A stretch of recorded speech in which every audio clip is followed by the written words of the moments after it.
Selamat sore. Di sini kami dari kelompok PTM 01 dari kelompok 13. Di sini kami akan mempresentasikan progres tugas besar kami. Sebelumnya, perkenalkan anggota kelompok kami. Yang pertama adalah Rifki, saya sendiri Taufik Satura, dan Raffi.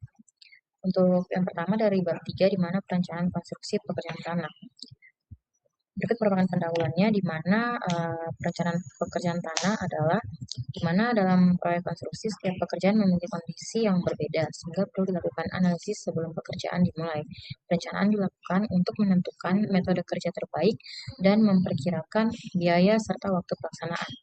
Untuk tujuan dan manfaat perencanaannya tersendiri, yang pertama memahami tujuan dan kebutuhan proyek, menentukan elemen pekerjaan, mengidentifikasi kebutuhan sumber daya, mengembangkan metode kerja yang aman, meningkatkan efisiensi, membuat jadwal yang akurat, dan mengantisipasi perubahan di masa depan, serta mengontrol pelaksanaan pekerjaan.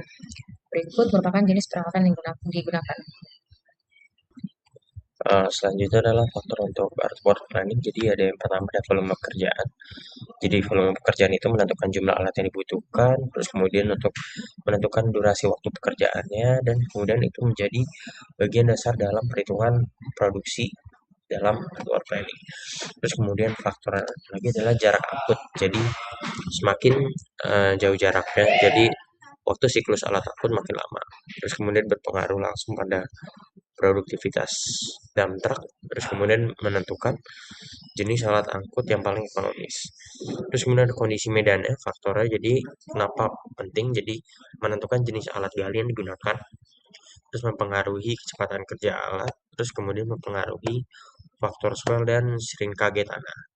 Terus kemudian faktornya itu mempengaruhi juga dari metode pelaksanaannya, dari metode kombinasi alat, terus ada urutan kerja, serta efisiensi proyek.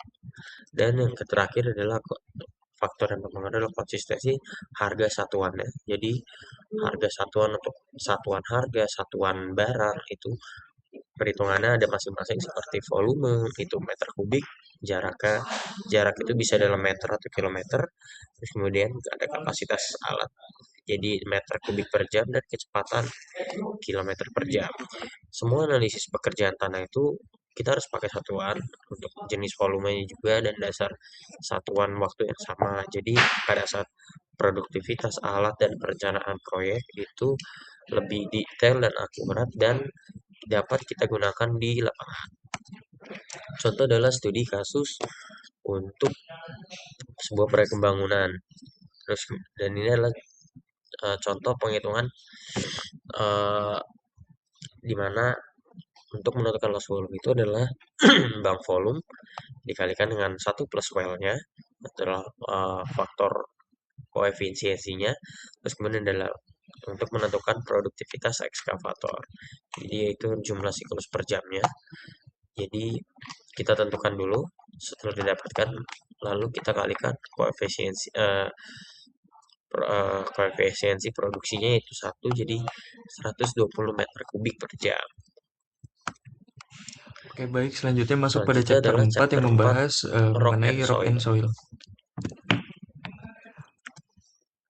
Oke, berdasarkan Tanah deskripsi yang soil adalah ada, material alami yang tanah terbentuk sendiri merupakan dari material proses alami yang melakukan bantuan terbentuk secara dari fisik, proses kimia melakukan maupun bantuan biologis secara dalam fisik, jangka waktu yang kimia, sangat lama. maupun biologis Tanah dalam itu jangka terdiri dari waktu yang partikel sangat lama. mineral dengan ukuran yang Tanah terdiri dari variasi, partikel mineral dengan ukuran yang bervariasi, serta serta mengandung air dan mengandung udara di air antara dan udara di rongga-rongganya. antara Lalu rongga-rongga. untuk batuan sendiri Itu merupakan adalah material definisi dari padat yang tanah. tersusun Bentuk batuan itu adalah dari satu material atau padat lebih yang mineral tersusun yang saling dari terikat satuan secara atau alami lebih dan mineral memiliki yang saling kekuatan yang terikat lebih tinggi dibanding secara tanah. alami dan memiliki kekuatan yang lebih tinggi dibandingkan Oke, tanah. berdasarkan Berikut merupakan Oke, jenis untuk jenis dan karakteristik tanah. karakteristik Untuk tanah yang sendiri pertama dibagi menjadi dua tanah klasifikasi. berbutir Yang pertama kasar, tanah ada berbutir pasir kasar, dan kerikil. di mana di Untuk dalamnya ada struktur tanah butiran pasir dari dan tanah pasir kerikil. bentuknya Untuk dapat kita klasifikasinya lihat, sendiri, dan juga terdapat sifat beberapa vulkanis poin dari utama pasir. seperti Itu struktur juga butiran merupakan yang terdiri dari ukuran eh, partikel besar dan terlihat dari mata, tidak permeabilitasnya kohesif, serta dan perubahan volume dan respon interaksi terhadap antar air. butir melalui Dan gesekan. yang kedua Untuk merupakan sifat tanah mekanis berbutir dari halus, tanah di berbutir mana hasilnya kasar ada ini, yang lempung pertama dan kuat lanau. geser berasal dari Untuk sudut struktur geser dalam, butirannya kohesi dapat sama kita dengan lihat, nol, dan juga tidak sama sifat dengan nol, mekanis, dan permeabilitas, juga dan daya perubahan dukung tanah volume baik, dan respon serta terhadap penurunan